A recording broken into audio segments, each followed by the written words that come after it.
Welcome to Salvage, a podcast for conversations with artists about the repurposed materials they use in their art practice. Hi, and welcome to another episode of Salvage. Today, I'm having a conversation with my friend Theda Sandiford. Here's a little bit of her statement.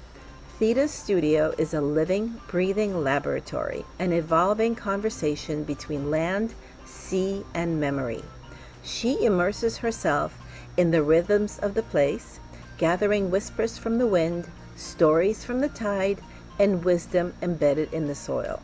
Foraging seed pods, salvaging marine debris, and harvesting her own plant fibers, she transforms these materials through weaving, knotting, beading, and eco-dyeing, breathing new life into what is often discarded. This is going to be an amazing conversation. Good morning. Good morning. Thank you so much, Theda, for joining me here. It is my pleasure. Very excited to talk to you. So I've been starting my podcasts with asking people about how they got started as being an artist, and I've been trying to rephrase my question. So what would you say is your origin story as an artist? I'm like a born artist, all right? Like whenever my mom took my sister and I to the beach, we'd find shells and different things on the beach and string them together into necklaces. And I mean, that is among my earliest memories, is making some of these necklaces. And, my mom still wears some of them that I'm like, Aw. oh, that's so embarrassing. And she's given me a few, and I'm like, wow, I'm still actually using the same materials. I may have found new ways to use those materials, but there's something very familiar about picking stuff up off at the beach.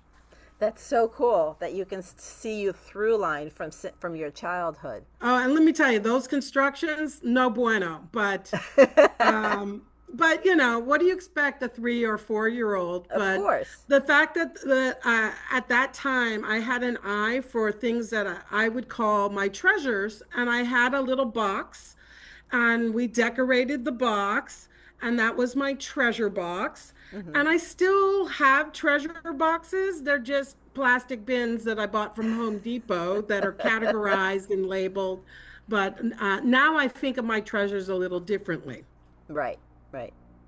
But Yeah. it's interesting that I think you still find your treasures at the beach, right? I do. One of the reasons why I moved my studio practice down to St. Croix was the beaches. I'm on an island. Well, Manhattan was an island, and Right. Jersey City was right next to that island. And we had coastal areas, estuaries, and rivers where I would find lots of things. Hmm. And I find those things down here too. But now I'm finding things like, you know, ancient pottery or Oh, broken pottery that came off of shipwrecks. oh wow. Um, I'm finding sea glass, which I always loved finding when I was a kid. I'm finding all sorts of plastics and ropes and netting, all things that were prized items. When I would find them in the New York, New Jersey area, I'd be like, oh my God, I got a rope. But I find ropes because I'm in the Caribbean.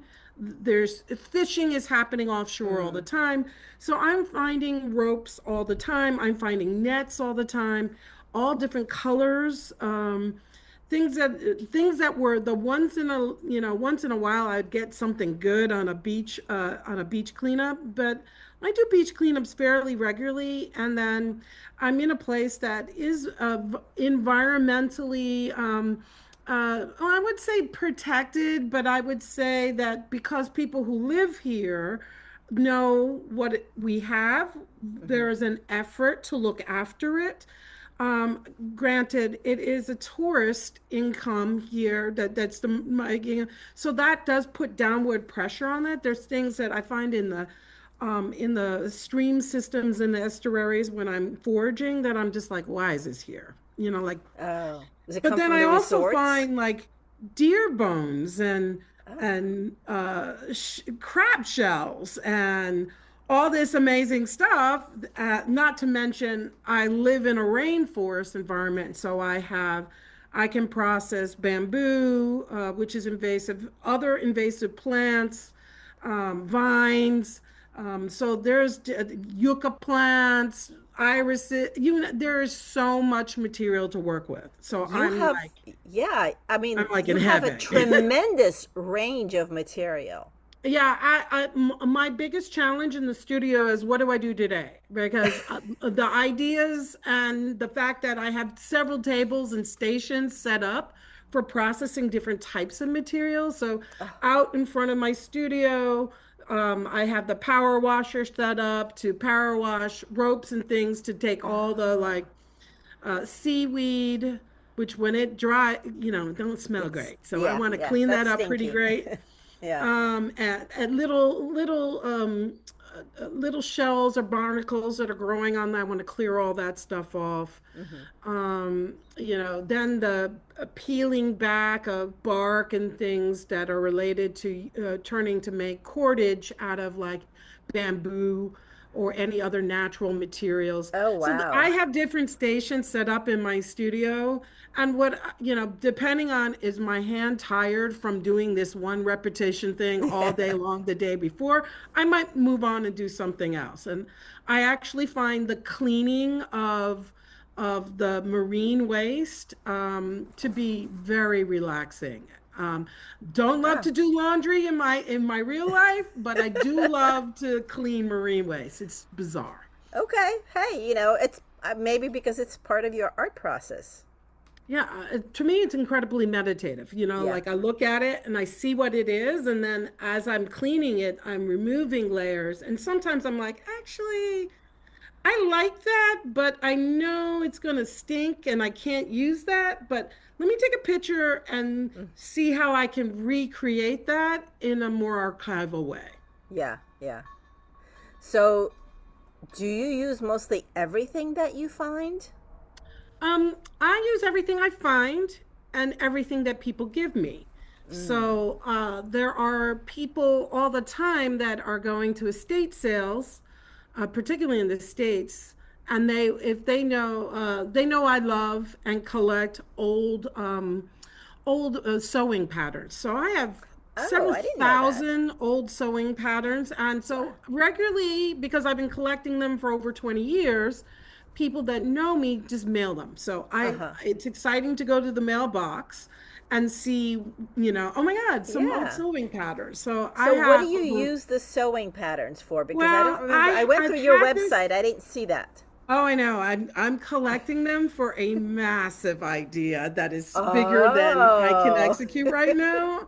But one of the biggest things I plan first, I want to copy all of them. I want to scan Okay. all of them and preserve them because some of the designs are pretty incredible. I Mm. have patterns going back to the 1920s. Wow. Um, so I want to make a series. The big idea is I would love to do some surface design on some fabric that I create and then use these patterns through various decades to put together like a using the fabric make these outfits. Oh. And it's really built around the concept of paper dolls. When I was a kid, I used to love paper dolls. So my grandmother cut out a doll figure. We painted those because I wanted a doll that looked like me. And there, in the 70s, there weren't dolls that looked like me. Right. So we made a doll that looked like me, and then we would make outfits for those dolls using paper Uh, or recycled fabric or old magazines and oh, newspapers. So that's I so want to wonderful. recreate that experience Hmm. using these. And this has been an idea that has been in my head for years, over 20. And Oh, I wow. I just, I'm not ready to start. But what I Yeah. am ready is to uh, dye fabric, which I got an indigo bin that's out that's this steeping out back. So I'm dyeing fabric, I'm doing fabric manipulations, and I'm preparing all my fabric. Hmm. And when I have that all ready to go, it's when I will start that particular Gotcha. project. But, And what it kind will of be a couple of fabrics? years before you see that. Okay. All right. Well, patience. I have Yeah. patience. Yeah. But Well, what kind of the thing is, fabrics?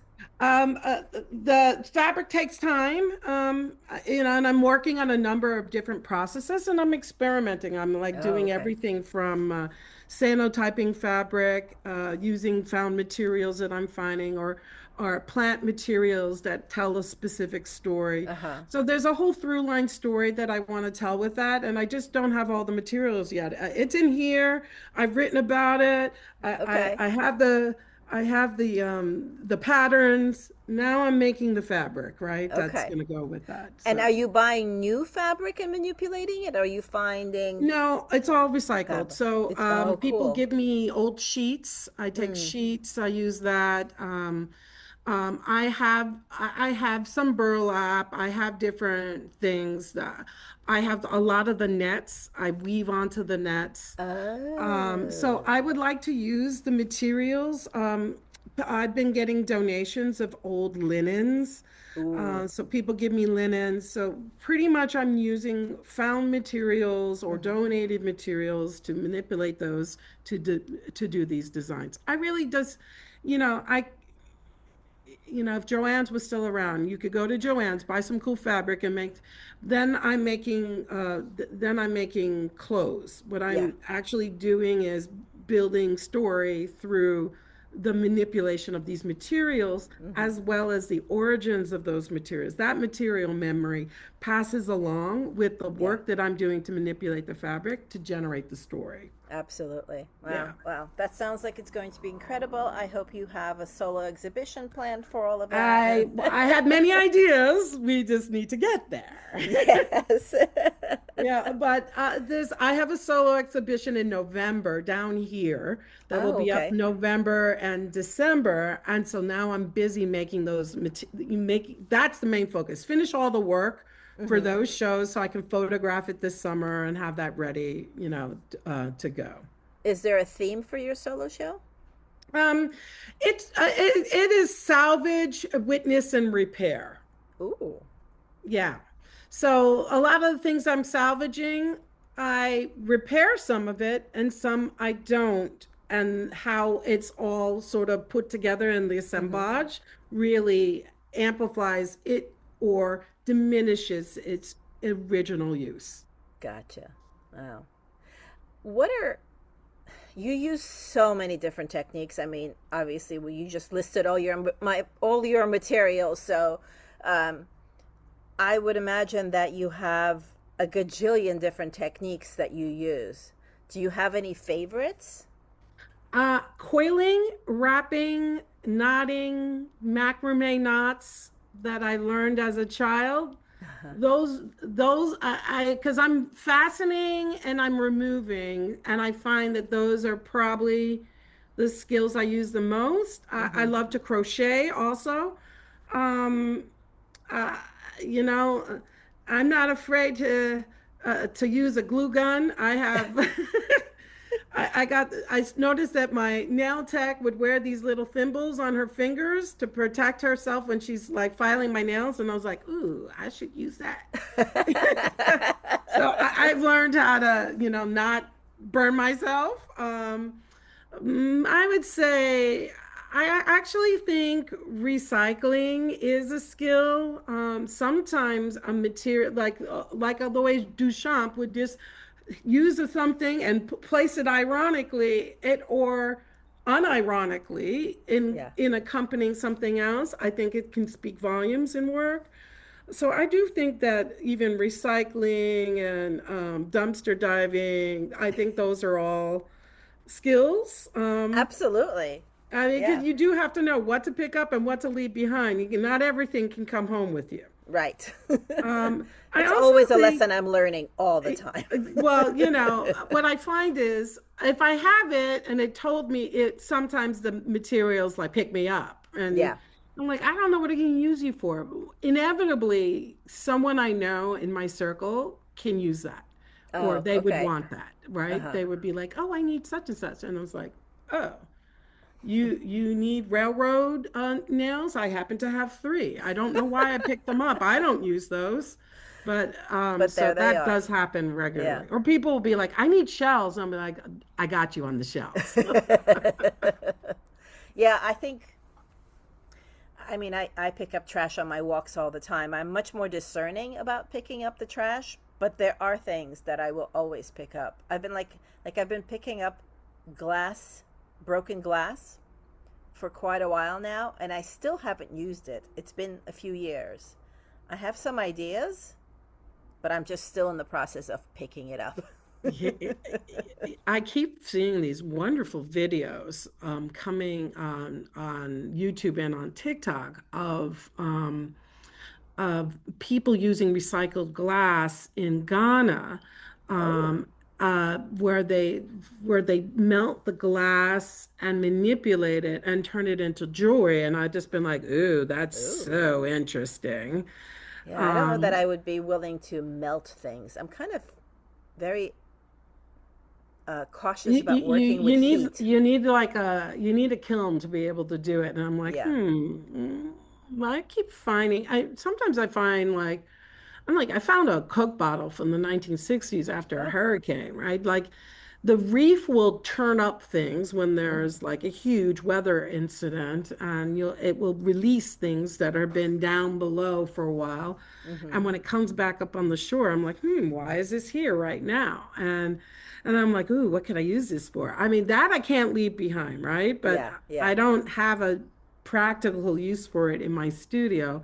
And so I do have a little shelf with all these like random things I never think I'm going to use, but they just were like, take me. Yeah. So, Yeah. and often people are like, oh, what's that? I have a Coke bottle collection.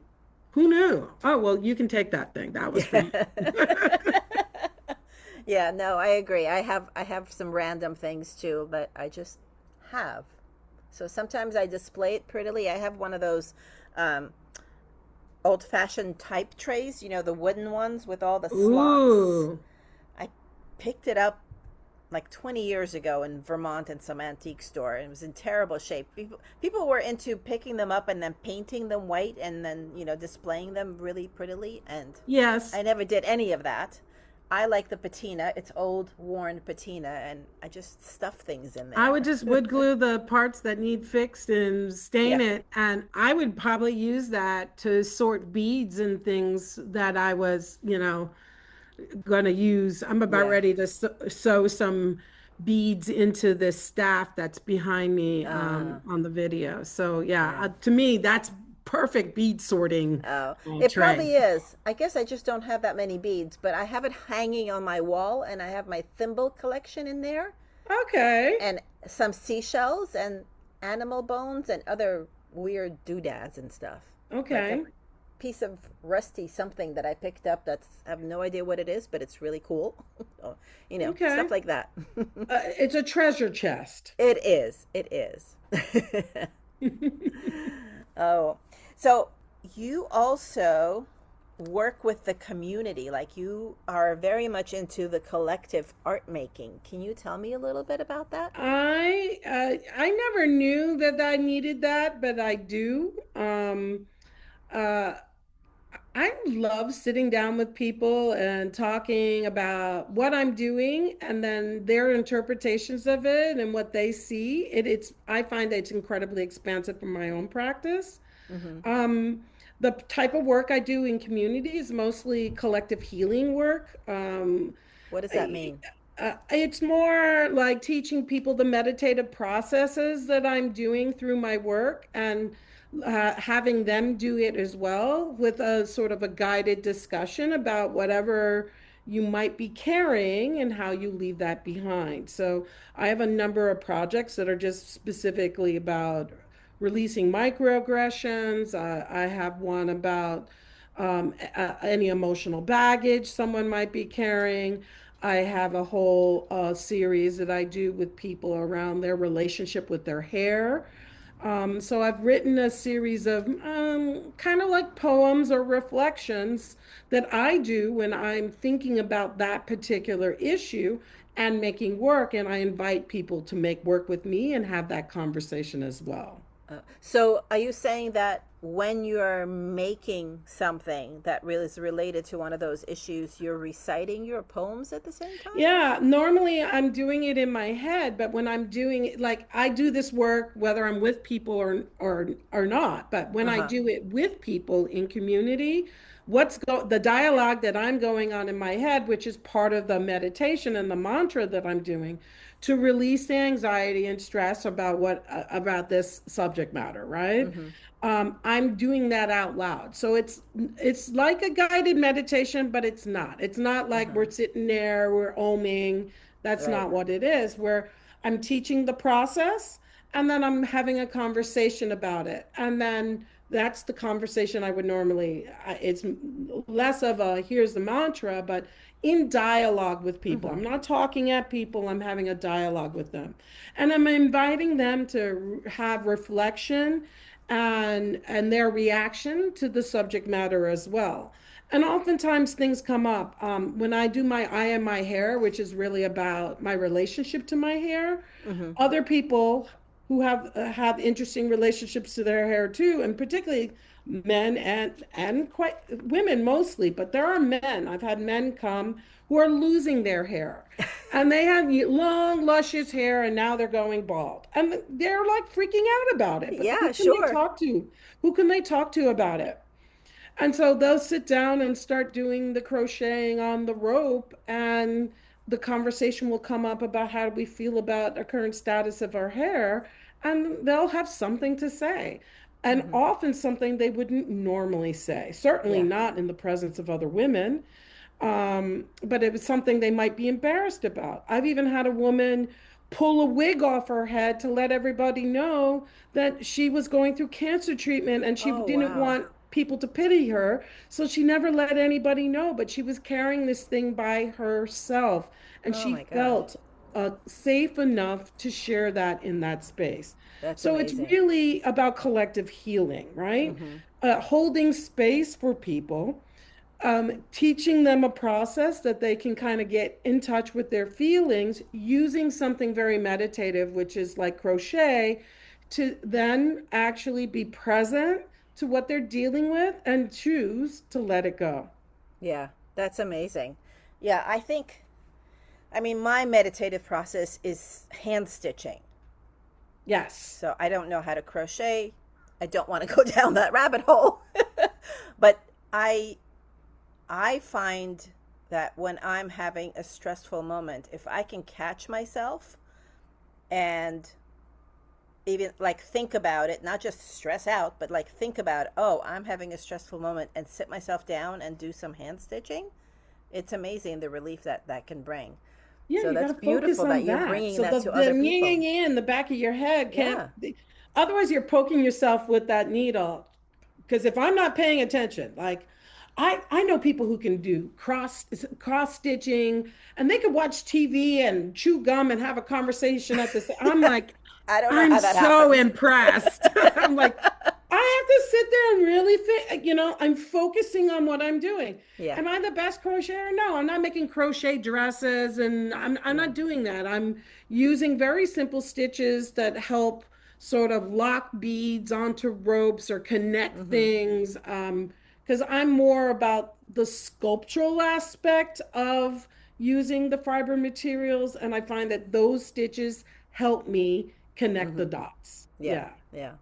Yeah. Yeah. Well, yeah, I'm impressed. Hats off to you on the hand stitching.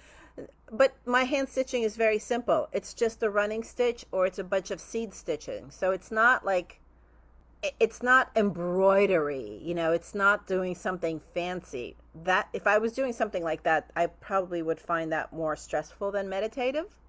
But because it's just a repetitive action and I'm just And filling so in a is embroidery. space. So, my challenge to you, should you Oh, choose to accept oh. it, well, I'm doing that. And it's not Mission Impossible, although that's I would pick one embroidery stitch that a month that and and say, I'm going to learn it, because the repetition of doing that one stitch over, Yeah. now you got it and you've moved on. And then it falls in line with the other stitches you're already using. Yeah, that's true. That's very true. I'm just saying, yeah, Yeah. because half the time I don't know what I'm doing. I'm literally like, here's what I know to do, but I think this calls for something else.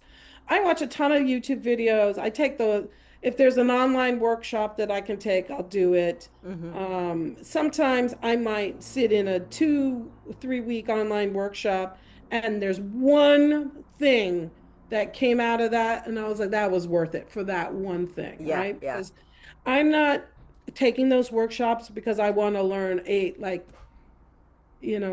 lace making.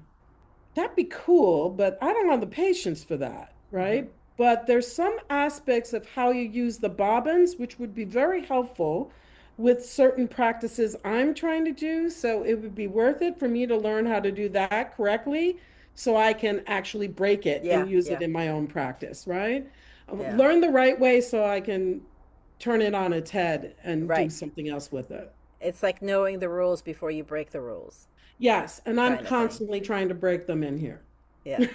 I have taken a lace making workshop way back when, and I still have the teeny tiny little bits of lace that I did with it, but yeah, I've never gone back to it. I thought I would, but I never did. But that doesn't mean that I still won't. Who knows? Yeah, it's just a level of patience and precision. It's like, it's the difference between baking and savory cooking and like making stews, Absolutely.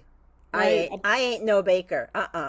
You got to measure everything, and the conditions No. have to be right. And oh, it's too humid right now, so that's not going to rise properly. Yeah. It's that's lace making. And Yeah. I love the type A of it, but I like to visit type A land and stay in Messyville.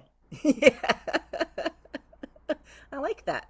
That's a good Yeah, just analogy. visit from time to time. Yeah. I'm like, Yeah. sure. Now let me get the hell out of here. Right. Taking a short little break here to tell you that this podcast episode was brought to you by the Repurposer Collective. And if you want some magic like we're talking about here, you should join us. repurposercollective.com. Come on in, the doors are open. Oh, that's awesome. So I was poking around on your website, and well, first of all, you are a very active, regular blogger. Holy smokes, I had no idea. That's It amazing. helps me stay. I journal every Hmm. day, so it's easy for me to put some blogs together based on what's going on. Most many artists, their sketchbook looks like sketches. Mine looks like color swatches, material study, and lists. Uh huh. And then then me journaling about those things. Like I see other sketchbooks and I'm like, wow, they really they drew the whole thing. Yeah.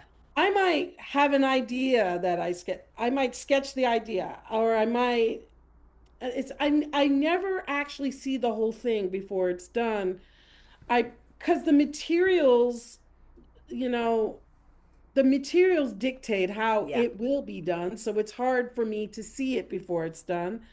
I know what I want to create, and Hmm. every step from here the materials to what I want to create, every single step is intuitive and based upon what the material will allow, right? Right.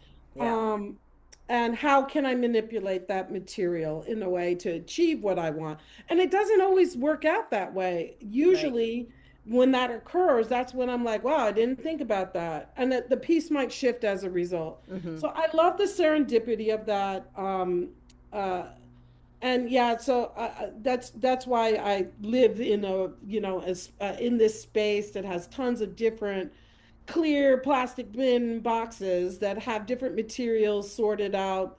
That's where you're going to see my OCD type A, and so I can find everything. Can you come over to When my studio and organize my supplies? I'd be happy to. I actually get so much joy out of doing it because it to me, that's almost part of the sketching process because I'll That's see true. something I forgot about, or I'll see something that all of a sudden there's a new use for it that I and it's now in the work, right? Yeah. So And it's I also actually about the take, multitudes too, right? Like if you find you have so much, if you have just one thing of one something, it's not the same as having a lot of something, oh yeah, I love right? collecting a Because lot of then something. it becomes its own thing and you can find different ways incorporating it unless as opposed to just having Like the one bit of sewing something. patterns. When I found these sewing pattern when my grandmother died in the 90s and I got her sewing patterns, and these were patterns that she taught me to sew on, I held on to them because they were sentimental. Mm-hmm. And then other people saw those things in my studio and started sending me patterns, right? So that whole idea that we talked about goes way back then. And so now I mean, I'm not exaggerating, I have thousands of patterns. Wow. So cataloging them and saving all of them, I mean, I feel like they should go to a fabric museum at some point, right? Like to make a donation, like, but I want to use them first as Yeah. so I have like, right now I got bins of bottle caps.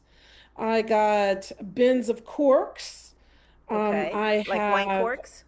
oh yeah, wine corks. I'm Mm-hmm. making beads out of them. Ooh. I'm making beads out of them to sew into. So they're like over So very large bead. are you punching holes in the wine corks, or are you slicing them up in different ways? Both. Ah.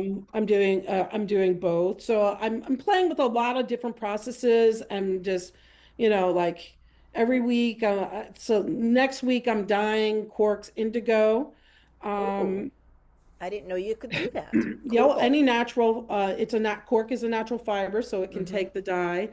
Um, So I'm doing manipulating these things in a bunch of different ways and stockpiling them until the time is right for the piece that they're going to be in. So Right. I'm constantly making something. Every day there's a project in the studio. I make something and I set it aside. Mm-hmm. I'm gessoing cardboard right now Oh. because I want to do some study, some paintings on the cardboard, but I want to gesso the cardboard so that Mm-hmm. it becomes a nice like a Surface. Yeah. canvas. Yeah. So I spent all week gessoing cardboard. Do I know what those paintings are going to be yet? No, but I just got that ready to go, and Mm-hmm. that was the little cardboard that used to be at the bottom of when Amazon delivery came. They put cardboard at the bottom of the bags Oh, before they changed their packaging, and so I saved all that cardboard. And so now I'm like, I'm going to use this cardboard now, you know? I love that. Yeah. So yeah, yeah, I agree totally with you. I save things that you don't know what you're saving them for, and then all of a sudden you know what you saved them for. Yep. Yep. So I have a question to ask about. I was now I don't remember where I found this on your website, but is this true? Do you have a artwork that is in the Guggenheim collection? I do. How exciting! It was one of they bought the piece at the 154 fair 2 years ago, 154 fair in New York. Kate Spieri Gallery, who I've worked with on and off the last several years. She's the one who brokered the sale. It was amazing. They came, they saw the piece. They loved the piece. They loved the storytelling about it. It was made from rope that I salvaged off the beach here in St. Croix, as Mm-hmm. well as fishing line that I deconstructed. It was like a huge a bow line that would have been used on a large towing vessel, Oh wow! easily a 6-inch round rope that I deconstructed down to individual fibers. Oh wow! And then I used a lot of beads and shells. And I crocheted all the rope together into a sort of into a structure, and used a bunch of old sweaters that I had that I wasn't wearing anymore, living in the tropics. And I took apart the the sweater and had yarn that I used to crochet into it. So it was all 100% recycled Wow. materials and found materials. And they felt that it was a piece that was worthy being in the collection when they show, they put it in the section for when they show El Ansui and a bunch of other Oh, artists. They want for their African and African diaspora artists collection that they amazing. have. When is it going to show? I have no idea, but it's But there. they They haven't came forgot. I mean, come and on. they put Yeah. it into their storage facility that I'm sure looks like, Raiders of the Lost Ark that at the end, it's in a box and who knows when we're going to see it again. That's exciting, though. Wow. Very, very cool. I remember seeing Ella Sue at the Brooklyn Museum Oh, I saw that show. for the So first time, in real life after having, you know, drooled over my computer screen for years.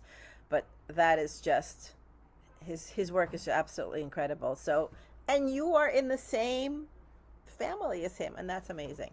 well, I aspire to be in the same family as him. Seeing the videos of him and how he runs his studio and all the helpers he has, I'm like, Yeah. wow, I wish I had some more helpers. Imagine But what you could do if you had his helpers. I mean, I just got to cultivate my own down here. Hmm. Uh, I love the materiality.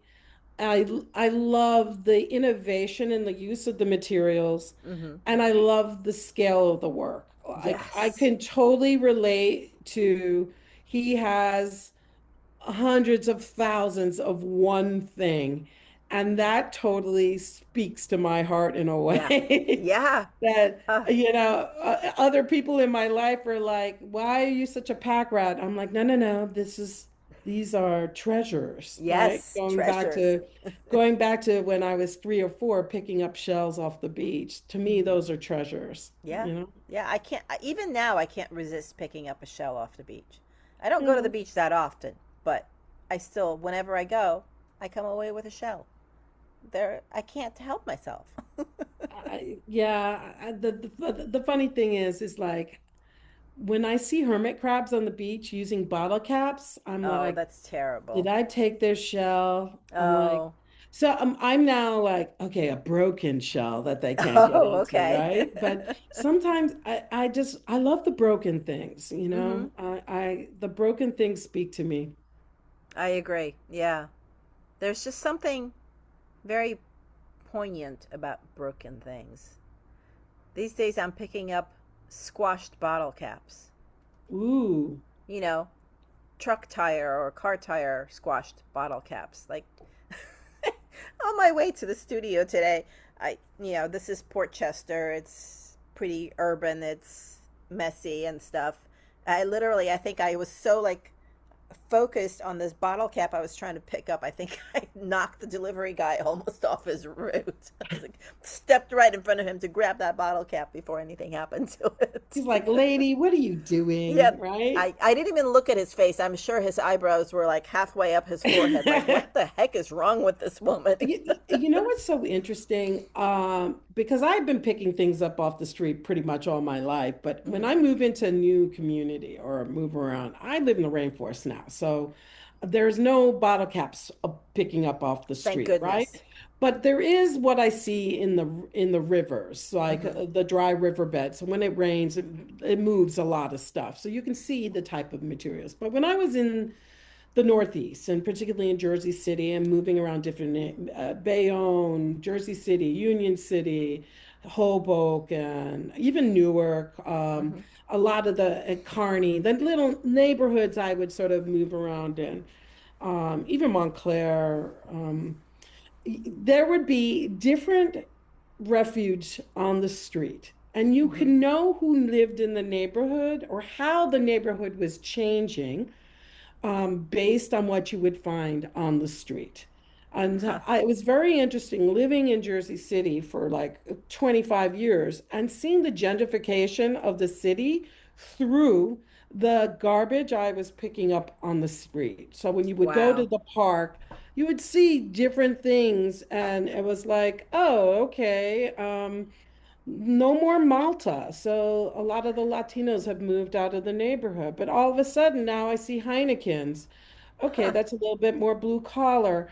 Now I've moved to okay, Dos Equis. All right, we got some millennials in here, and literally almost to a T. When you would go out to a park and you would see people, you would be like, oh yeah, you can really tell who's your neighborhood by their garbage.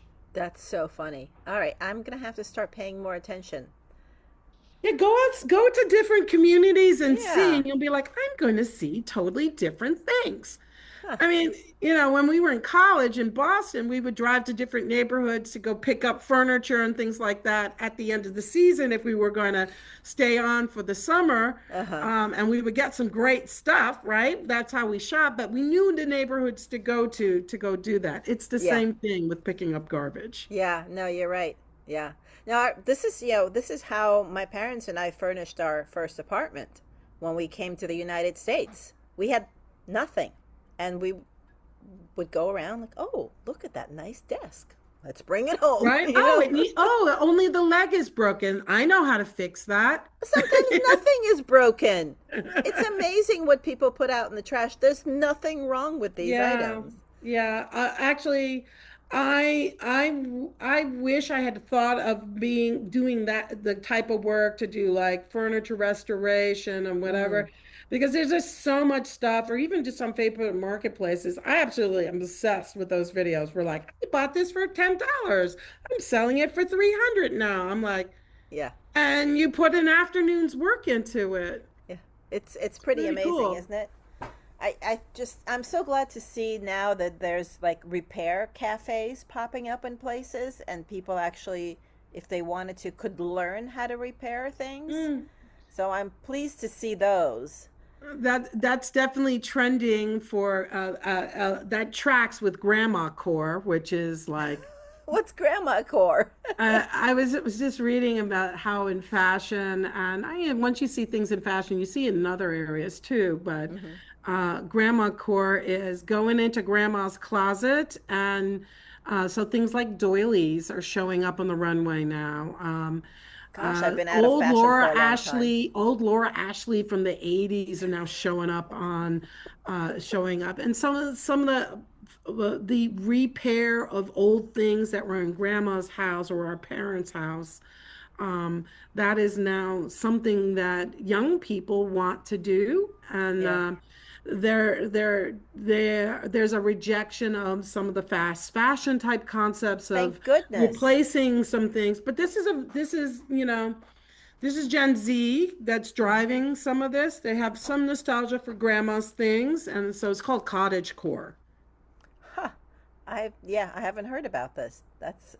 I mean, I just literally moments before this podcast finished doing Oh, a commission. grandma core, not Somebody, cottage core, grandma core. grandma core. Okay.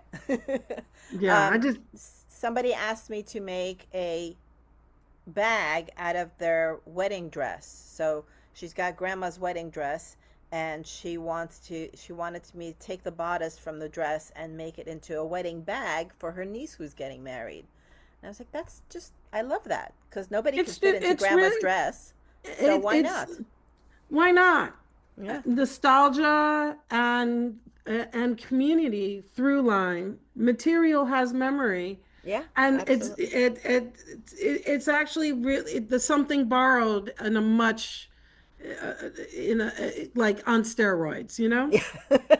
Exactly. taking the dress. I mean, because not everyone can wear those dresses from back in the day. When I see those, I'm just like, did people eat? Yeah. I swear people were tinier. I think But they also, were smaller. yeah. But I Yeah. actually, I started off my career in fashion design. So I actually enjoyed taking apart this bodice because it was amazing to see the amount of work that went into constructing this Oh, bodice. that was handmade. Yeah, you Yeah. don't see that anymore. It's Yeah. very rare to see that anymore. I mean, I don't Well, buy I high think couture some of it's clothes, coming so back. I think some of it's coming back. I think we'll see more of that in a few years. I I hope mean, so. listen, the the lure of fashion is intoxicating if you're caught up in trends, but I think that generationally we're seeing a shift now that um, there's more individuality in finding something at a thrift store, and I think the younger generation actually recognizes, why do I want to Yeah. look like everybody else that stepped out of an Abercrombie, Right. Yeah. No, I'm pleased to see ad. that. Yeah. So It, I see positive things, but then again, I also live here in the where I can't really, there's very few places, pretty much if I want something, I'm going to a seamstress to have it made, or I'm going mhm. to a shop that specializes in handmade clothing, but I have no big box retail where I live. Thank goodness. Yeah. Thank goodness. Yeah. Yeah. I I can't just call Amazon and have it tomorrow. no. No, haven't yet used Amazon in quite a while now, proud to say. And actually, my daughters have been reintroducing me to thrift stores. I've sort of like, I mean, I don't very rarely buy anything for myself these days, but I've been thrifting with my daughters, and I'm like so pleased that they're thrifting. Oh yeah, I Yeah, mean, because they're going to get something original and not look like yeah, anyone else. They're yeah, your daughters too, right? So they got an yeah. artist mom. You think they want to look like everybody? They want to be cool too, just like mom. All right, if you say so. I mean, loved thrift. I mean, I remember Pretty in Pink. I was like, oh yeah, I'm making my own.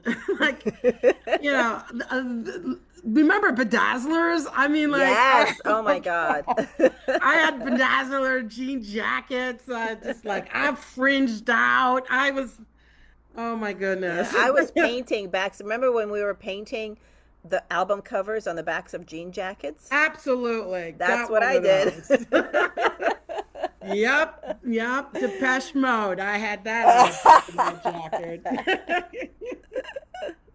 Oh my Oh, that's goodness. great. Yeah, All right, that's so let funny. me bring you back to your island. Is what I'm seeing true? Are you building a residency place? Yes.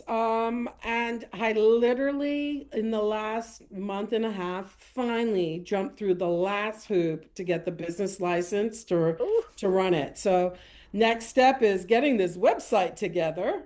aha. I got all the photos and I wrote all the copy, but starting in the fall, people will be able to book to come down for a week, 2 weeks, a month or longer. I've had several artists come down over the last 2 years to test it out and give me feedback. And I have a writer that's here now that's working on a book. So it's been wonderful having different types of artists, everyone from chefs to animal husbandry Oh, to wow. fiber artists to people interested in ethnobotany.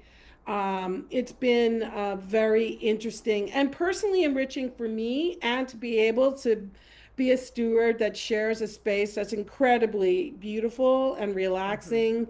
So there you get your own bedroom with an ensuite, and there's a library, an upper kitchen, an outdoor kitchen area, pool house, a bunch of areas to go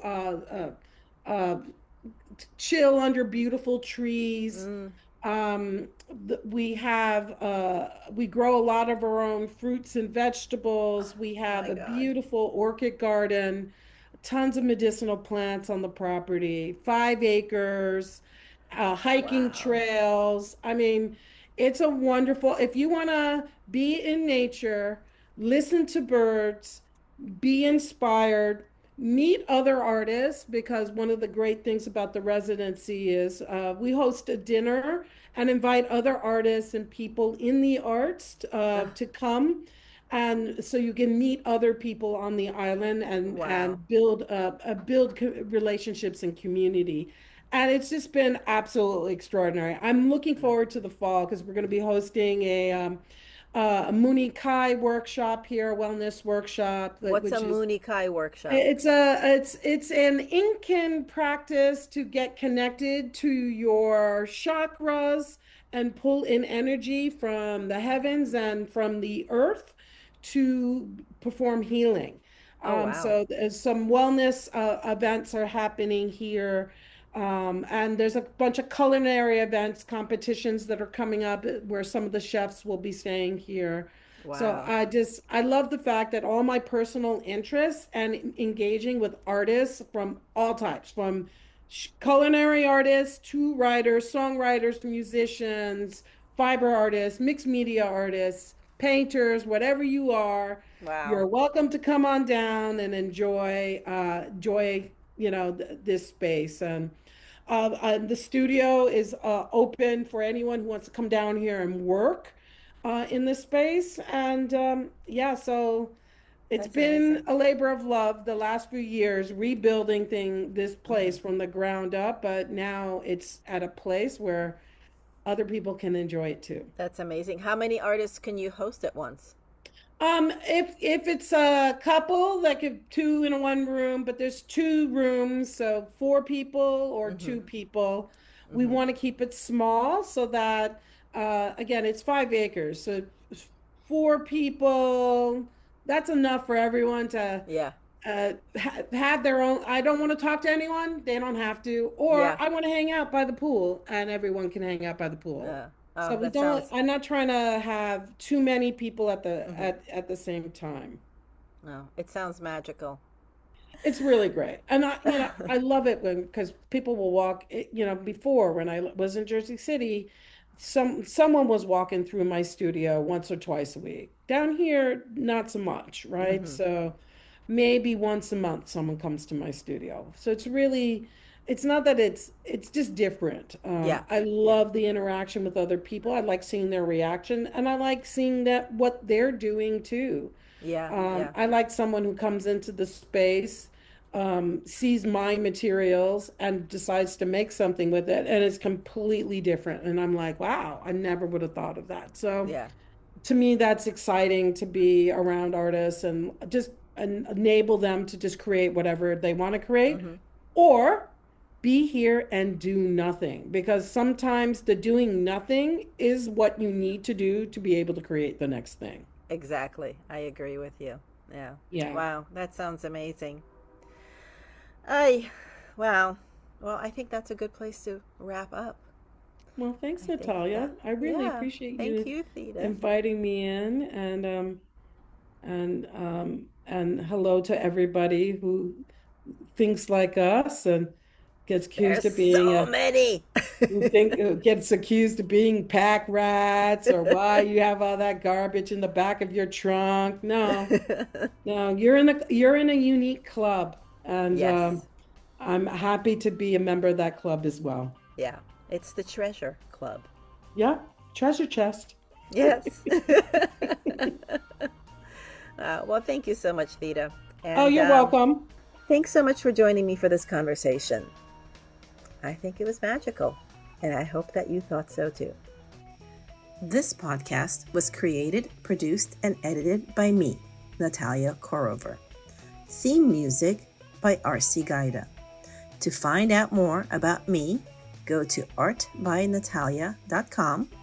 To find out about my community, go to repurposercollective.com. And to learn with me, check out all my offerings at ecoloop.art. Thank you for listening.